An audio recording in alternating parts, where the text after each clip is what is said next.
Once a year, on the first Wednesday of June, Britain's industries and businesses are hit by an almighty high in absenteeism. From early morning, colds, toothaches and headaches rage through the land. Doctors have another name for it, Derbyitis. The cure? A trip to Epsom Downs, 15 miles south of London.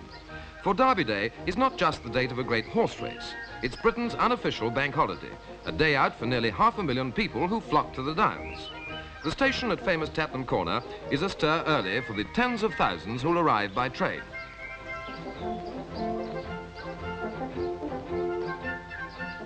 And time to open the Donahue gates of the grandstand, which commemorate that little genius of jockeys, with 6 Derby wins to his credit and the only Derby hat-trick in 1921, 1922 and 23.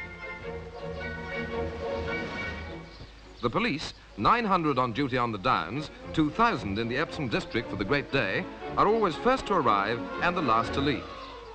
They line up in front of the empty grandstand.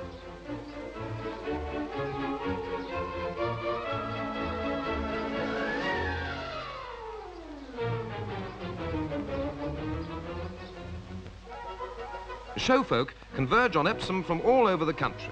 Their fairs, booths and caravans set up days beforehand, and everything is spit and polish. Yes, even the kids, on the morning.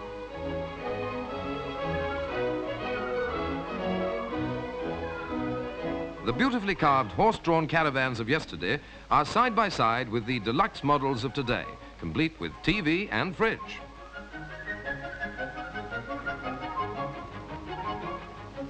There are still a few last-minute road signs to go up.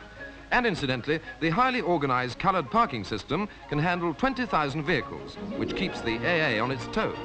Its control van, in radio contact with 15 road patrols and parking attendants with walkie-talkies, watches over this flow of traffic as it comes onto the Downs from 5 major roads during a 4-hour period, starting early and reaching its peak by midday.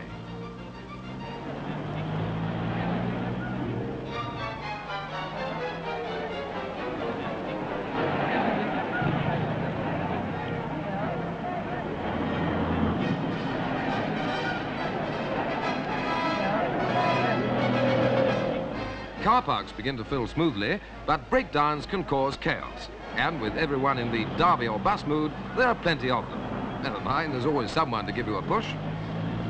The trains are pulling into Tatnam Corner station now with the crowds from London. Serious-faced punters, girls in backless dresses and big hats, mums and dads with lunch in a carrier bag. Another family party will be arriving here soon after midday, a Derby group as enthusiastic as any other. The Queen, Prince Philip and the royal party. And London buses, while the carts, well, I don't know where they came from, but they got here anyway. From coast resorts, open grandstand buses. Coach parties, booked up a year ago, roll in from all over the country. The gypsies meet everyone. Heather for luck, Mum. A bit of heather. A winner for the big race, sir. Only 2 bob.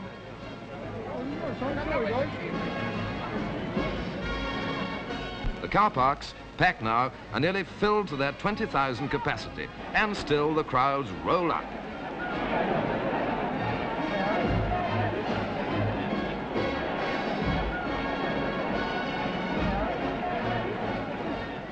The giant £250,000 grandstand is nearly packed. The Downs on either side of the course, where the racing can be seen for nothing, a milling mass under the hot June sun. For over 300 years, there's been racing here at Epsom, while the Derby itself goes back as far as 1780. And it was very nearly not named the Derby at all. Over dinner, the 12th Earl of Derby tossed a coin with Sir Charles Banbury to decide whose name the new race should carry. The Earl won, but Banbury's colt was the first to win the Derby. Held every year since, the House of Derby has won it 4 times.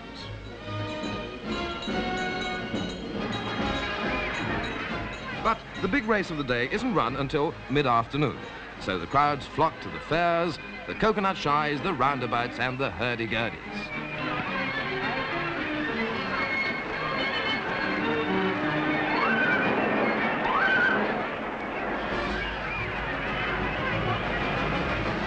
And of course, too, the big wheel, swooping and turning against the sky.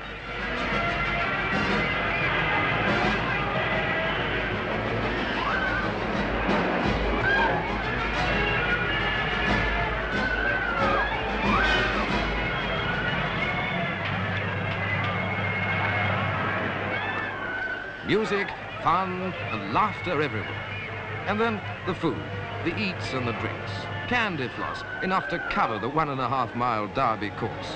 10 tons of ice cream go down the same way as the jellied eels. Oi, they're lovely. It's the air of the Downs. Everyone wants to eat.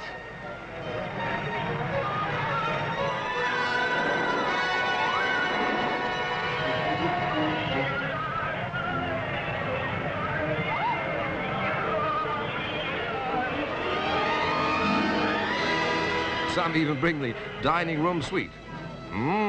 That looks good. Spread it out on the grass, or even pull down the car boot. On a hot day, they say, drink something hot to cool you down. Get away. There's nothing like a good glass of beer. Lovely. Glass? Give me a bottle any day. Personally, I prefer a good sticky toffee apple. Well, everyone to his own taste. But what about the big race? After all, that's what we came for. Or did we? Just dead dog tired. Perfect weather for fashions and painting the Derby scene.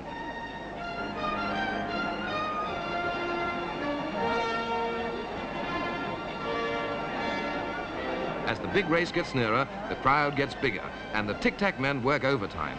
The money rolls in to the 300 bookies on the course in bob each-way bets and up. To big London firms, Derby bets come from all over the world, as high as £40,000 to win. On the Derby, 7 on the field, 10 bar. 7 on the field, 7 on the field. 10 party, 10 party. 2 bob for Dalgo, 2 bob half, yeah? The tipsters have it on authority. Here is the winner! 20 to 1 a day, the winner of the Derby! Others are just content to sit in the sun and wait. And here comes the Queen and Prince Philip, driving up the course from Tattenham Corner Station with the royal party, to be met by the Earl of Rosebery, the senior steward of the meeting. A practical owner and enthusiastic racecar, Her Majesty has 24 horses in training. And although she was leading owner in 1954 and 1957, she's yet to win the Derby.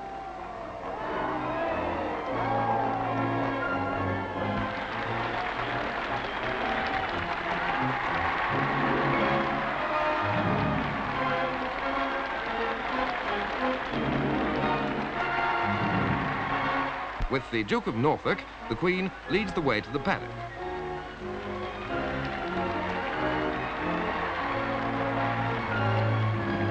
The Derby jockeys, there are usually 20 runners, are already mounted.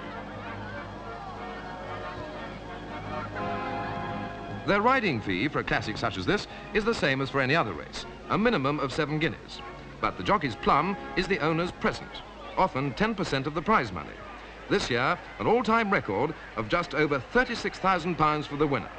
But how many spotted him? Ah, here he is, number 21, Parthia.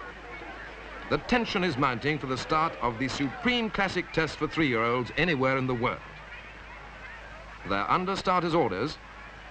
By winning this 1.5-mile gallop, a horse's value can go up from a few £1,000s at the start to over 200,000 at the finish. Are they going to be off first time? They're lining up, they're making for the gate, and yes, they're off. A steep climb first, then down the hill to Tattenham Corner, where many experts consider the race is either won or lost. The world's greatest thoroughbreds covering a stiff 1.5 miles in 2.5 minutes at just under 40 miles an hour. Hard on the rails, the field, strung out now, comes thundering round Tattenham Corner. Down the slope into the straight, the jockey's colours flashing, the roar of the crowd urging each horse faster and faster.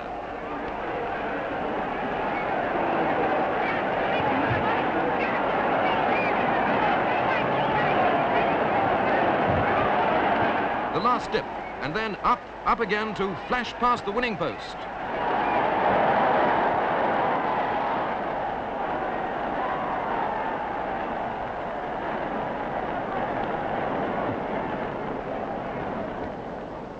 Yes, it's over. Fortunes have been won and lost. The price of a drink made, a drink lost.